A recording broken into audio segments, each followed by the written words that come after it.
Sometimes you need that, particularly when everybody else is lying.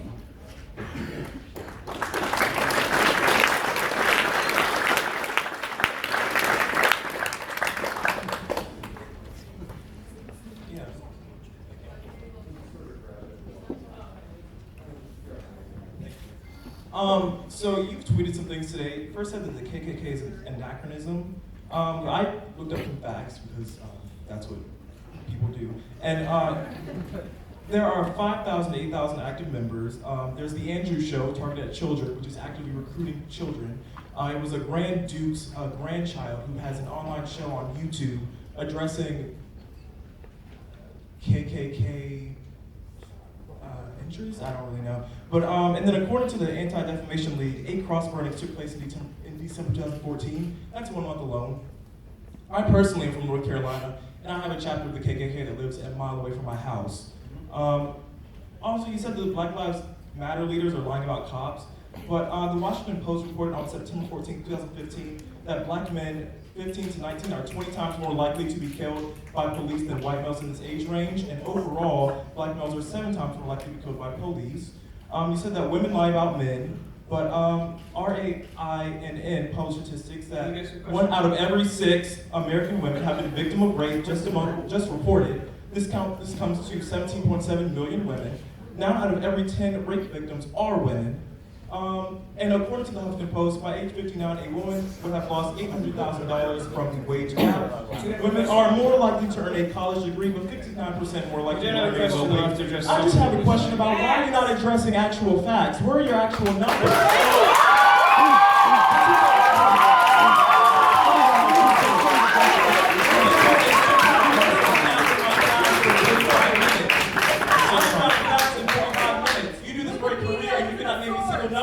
Where are they?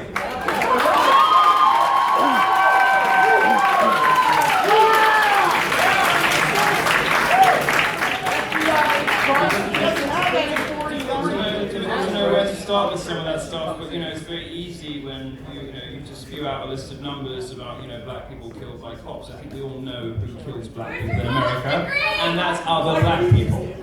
I don't like to hear it, but the number 1 killer of black men in this country is other black men. One white crime is a myth. Every race kills every race. No, it's not. Especially the wrongs of fantasy. You do this for a career and you have no facts. 2% murders?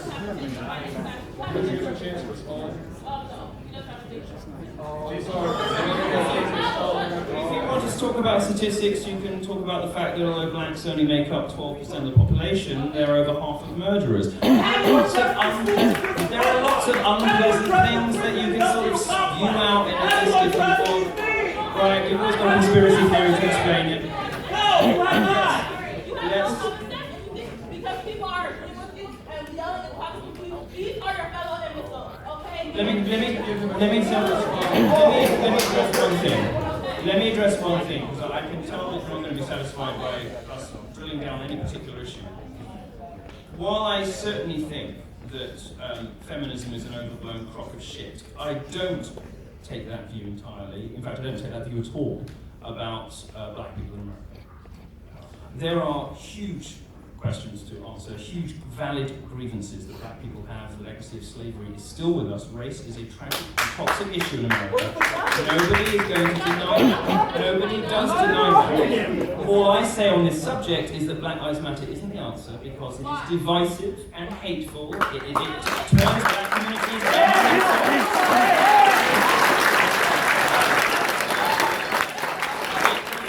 into yell and discuss. The ultimate effect of Black Lives Matter is black communities in flames. That is what Black Lives Matter produces. What are the other things that Black Lives Matter wants? Well, it wants segregated dorms, so did the KKK. It stokes racial tensions and hatred, so does the KKK. Many things that Black Lives Matter want look remarkably like the KKK. Why? Because it is ultimately a black supremacist movement, not an equality movement. And it has that flaw in common with feminism. It's not about equality.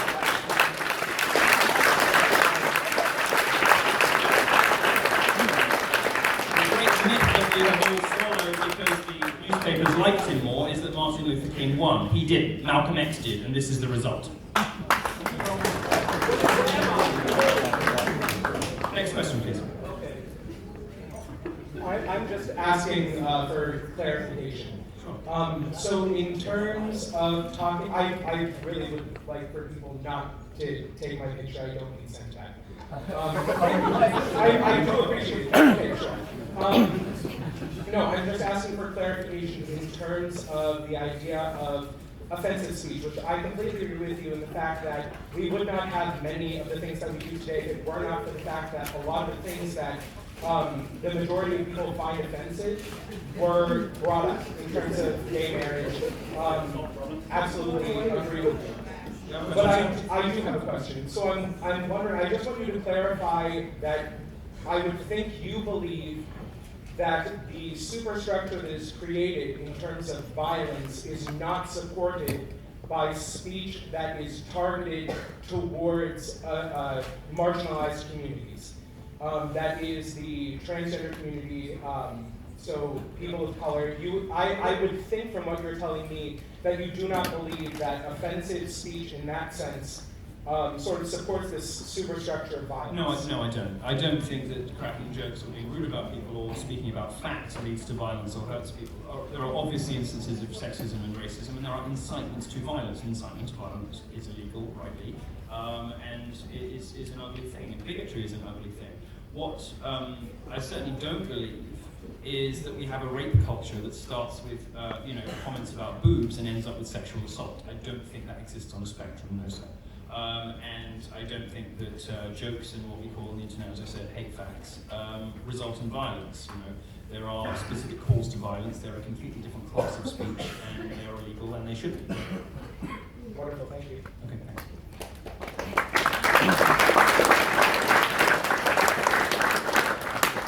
I have another question for you. Sorry, I have my spectacles. Hello. I just have one very simple question for you. Yes.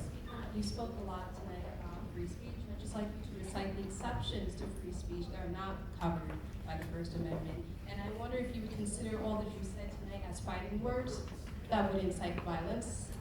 If anything you said tonight, you would consider it as such, because that is not covered No, I by the don't First think it Amendment is. as free speech. I don't.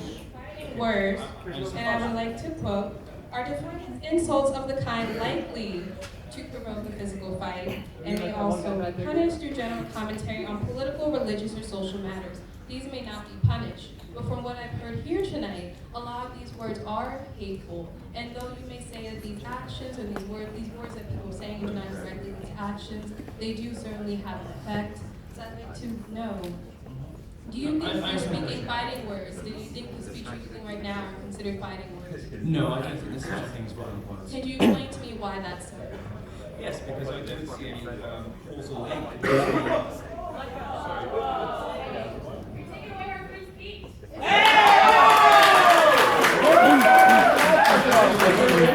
As the young lady's asked me to explain, free speech does have limits. And its limits include, incitement to violence, terrorism, various other horrible things that we don't want. But my primary purpose in these talks is to impress upon people that I want the full limit of cultural and intellectual history to be available and open for discussion. That isn't happening in universities. You misunderstand me if you think that I'm fighting for somebody's right to say something outright sexist, bigoted, racist. I don't like that. I don't believe that. As anyone who knows my dating history will know, it looks like a Benetton catalogue.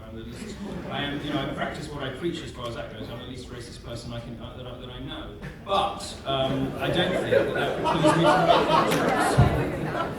I don't think that precludes me from making jokes, and I don't think those jokes exist on a spectrum that leads up to interracial violence. No, I think what does lead to interracial violence is the sort of nonsense peddled by Black Lives Matter.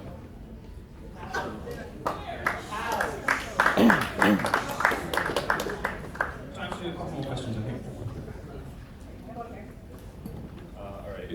Thank you, Mr. Yiannopoulos, for coming in. And first off, I'm going to graduate from law school in May, taking the bar exam in July, and free speech, as described by the people here today, is not free speech.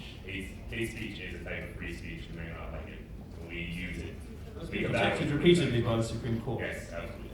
And my question for you is, throughout the historical lens, we think of feminism with some very great accomplishments through Elizabeth Cady Stanton and Susan B. Anthony.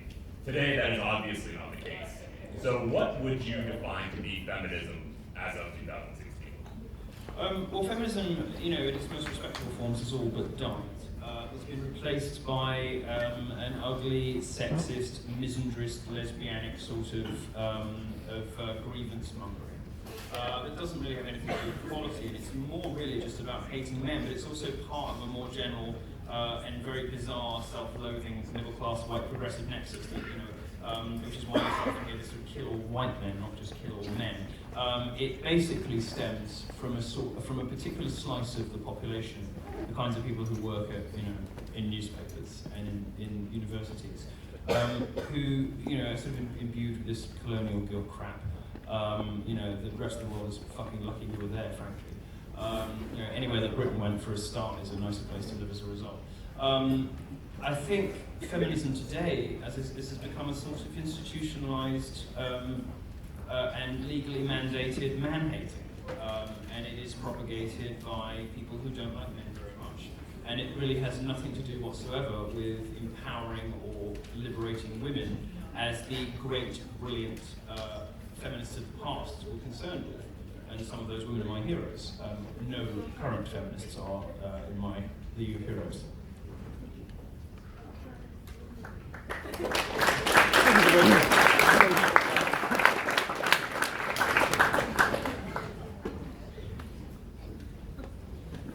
Okay, so earlier you pointed out a lot of bullshit facts comparing the KKK to black people for some reason, and I wanted to black people. So. Yes, melanated people. So I got a question for you. No, if you're going to try to I believe you actually know answer something, you need to be right I'd on like the you to facts pull to up begin some with. facts real quick about how white people how black people are compared to the KKK. You mentioned how the black people needed a safe space, which was obviously to prevent them from harm from the white people. You've also tonight have liked to mention and promote white males as some type of targeted audience. When in fact, white people have dominated the world since the beginning of history. Well, we invented all the good shit. Well, actually,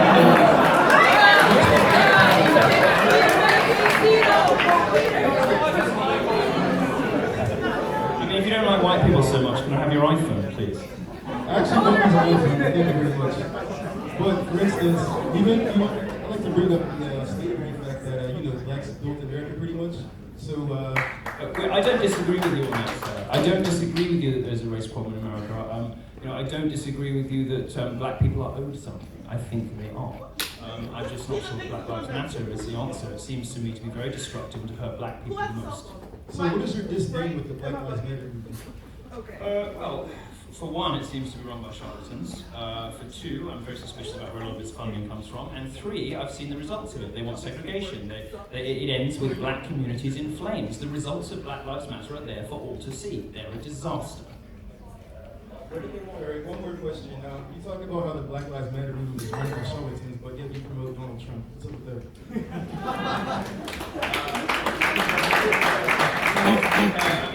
Look at some of the social justice's favourite black figureheads in America. Well, two of them are white, for a start. Rachel Dolezal and Sean King. I mean, Sean King, one of the leaders of the Black Lives Matter movement, isn't even black. He lied about his own race for decades. You've got these weirdos who are funded by George Soros who show up in new cities to stoke dissent, lying about cops, stoking problems that end up, with black people just burning their own cities. I mean, this stuff is horrible. It takes such a degree of sociopath to gin up black communities to destroy themselves. I think it's very clear. You look at any of the Black Lives Matter movement leaders. These are not people who can be trusted to, tell you how to tie a shoelace, let alone what a racial justice movement in America should look like in 2016.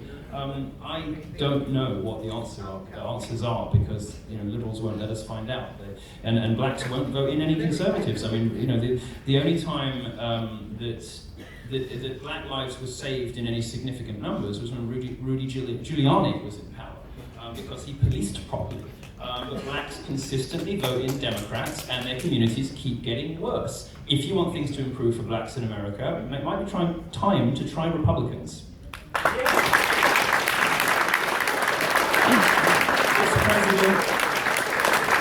president has done nothing for you. Racial politics and race in America is far worse than it was 8 years ago. This president has done nothing for you. None of the mayors of the towns that black people elect have done anything for blacks either. It's been a disaster. Try Republicans.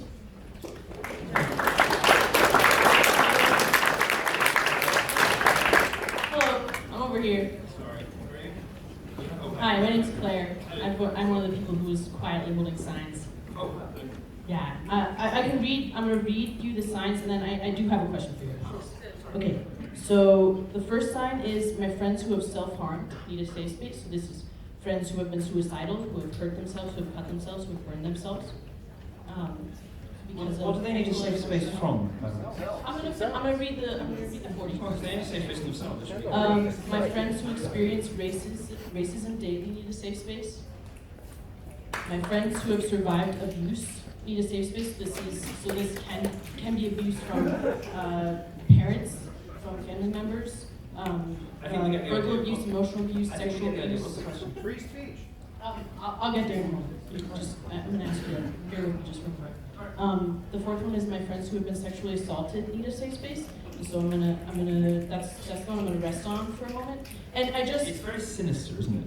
It's very that's sinister. right. These are really It's like a little. these are really tough topics. It's to so allow everyone to I'd speak. like to rest on that one, and I'd actually like to imagine that you're not speaking to me, but to a woman who the night before has been raped. She's been raped. I've walked her to the emergency room at McGee. She's gotten a rape kit done. I walk her home to her dorm. She is like barely able to speak. She's crying. She can't stay alone in her dorm. She needs someone to stay in her dorm with her that night. It's an extremely emotional, traumatic experience. I'm not going to assume that you haven't experienced it. I'm not going to assume that a lot of people in this room haven't experienced it. I know people in this room have. And I would love for you to imagine that you are speaking to this woman who has just come home. And I'd like to ask you to tell her why the next day when she walks into class, she doesn't deserve to be warned before being reminded of the event that has just happened to her. She doesn't deserve to have just any basic consideration in that space for what she may have experienced. Yeah, I'm asking you to describe to her face sitting in her dorm room, why she does not deserve that safe space the next day when she walks into class. I will save you the amateur dramatics. I have a vivid imagination, but I'm going to spare you the fantasizing. What I will say is, as a friend, I would be advising her to go home. If you've been raped at college, the last place you should be immediately afterwards is college. I don't.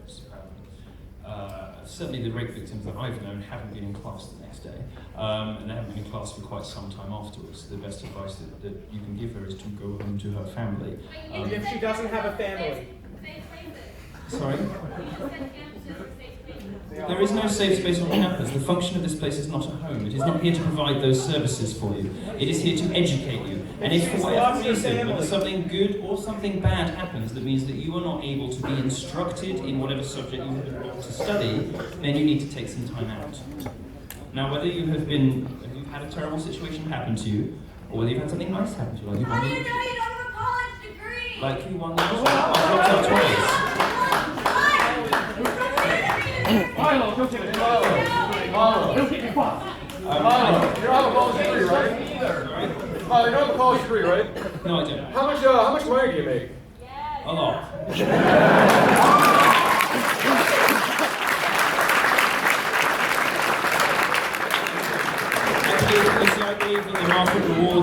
I believe that the market rewards talent, hard work, and ingenuity. And I'm relatively willing to bet that I earn more in a year than this entire standing group will through their entire lives. You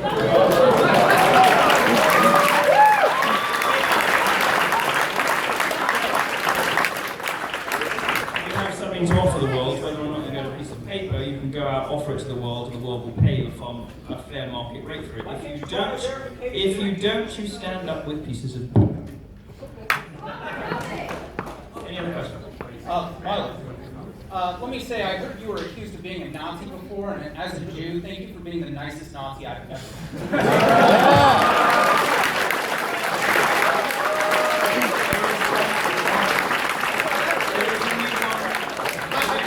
There's only one kind of camp I endorse, and it's what gave me this hair. So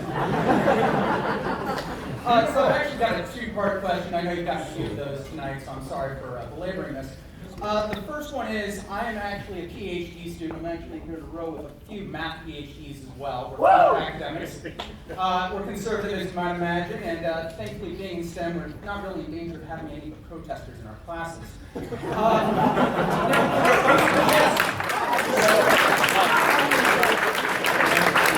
those of you on this side of the room, he's saying you're dumb. I'm explaining that because you're dumb.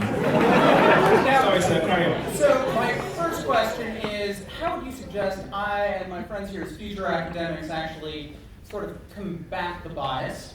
And the second question I have is, I'd like you to imagine for a second somebody who's in this danger, and I'm looking up this statistic right now. Now, granted, this is not a causal study, but the number of people who drown by falling into a pool correlates with films Nicolas Cage appeared in. Why do we not all deserve a safe space from Nicolas Cage?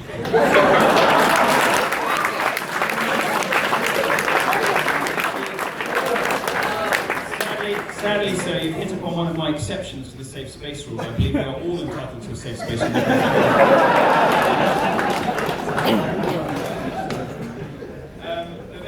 As academics, well, I think the best thing you can probably do is wait a little bit before getting too bullshit about it. I'll tell you one thing. I've spoken to college Republicans, Young America, the YAL, YAF people. The Fs don't like me very much, they're Republicans, but the Ls do, they're Libertarians. The Fs refuse to engage in any of my talks, but the Ls are good. I would say, sir, that there is a revolution brewing, at least. It's not happening yet, but it is brewing on campuses, and it is the most colossal pushback against social justice crime. And it is gaining steam. It is gaining steam, and we know this because more speakers like me are being invited all the time, but not just people like me, but serious academics too, who step off the reservation, whether it's Camille Paleo or Christina Hoff Summers. I think we know this because the reaction to most of the social justice stuff on campus is now widespread, open ridicule, whether it's on Yahoo or in comment sections. I think we know that students are smarter than this. Students know they're not getting their money's worth. They know the faculty is failing them. Your professors here, in many cases, are failing you. And as young people become increasingly aware of their status as consumers, because they pay so much for this education, they're going to start demanding more and demanding better. And they're also going to start demanding that resources that ought to be spent on their education are not squandered on crybabies demanding trigger warnings.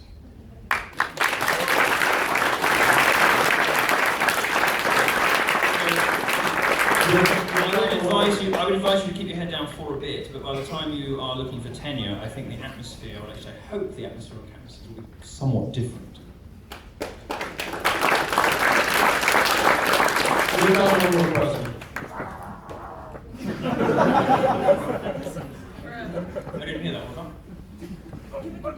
Okay.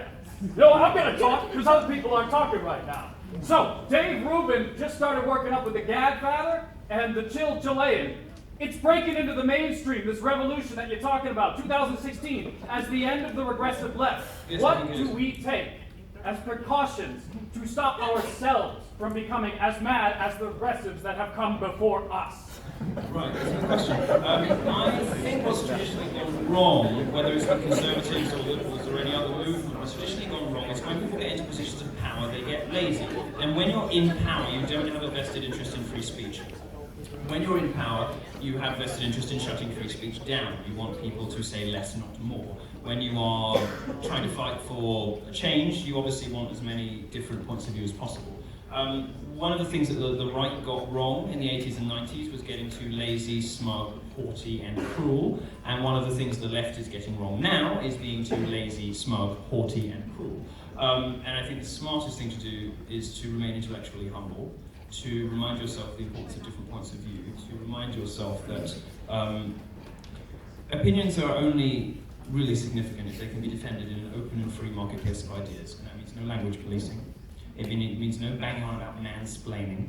It means no safe spaces and trigger warnings. It means robust exchange of ideas in atmospheres like this with teachers who are prepared to read themselves about those ideas firstly and then expose you to them. And it means, as an individual who doesn't want to kind of get taken over by craziness, to remind yourself to have respect for the other side. One of the things the left does very badly is have respect for conservatives. They characterize us as evil, as selfish, as bigots, as racist, homophobe, misogynistic, transphobe. These are words they use to shut us up because they don't have an argument. I think to remain humble and to keep respect. I have respect for people I don't agree with. I think they're dumb, and I will call them dumb, and I will laugh at them. I respect their right to be wrong. I would wish they weren't wrong. But what I would never do, as they would want to do to me, in many cases, I'm not accusing any of you people, but as in pretty much everywhere else I've ever spoken, what I would never do is deny their right to assemble. I would never deny their right to use the language they want. I'm perfectly free to criticize it, by the way. I don't like kill all white men, and I'll say so, but I'm not going to put people in prison for saying it. And I'm not going to punish people for saying it. What I would like them to do is obviously be right and be more sensible, but they're entitled to do and say and think as they please. And so long as we respect our intellectual adversaries, and as long as we are clear on that point, I think we will... Does that feel the burn?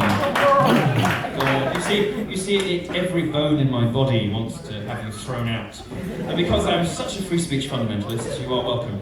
I think the important thing is just to respect our adversaries enough to give them the right to shout out ridiculous things like that.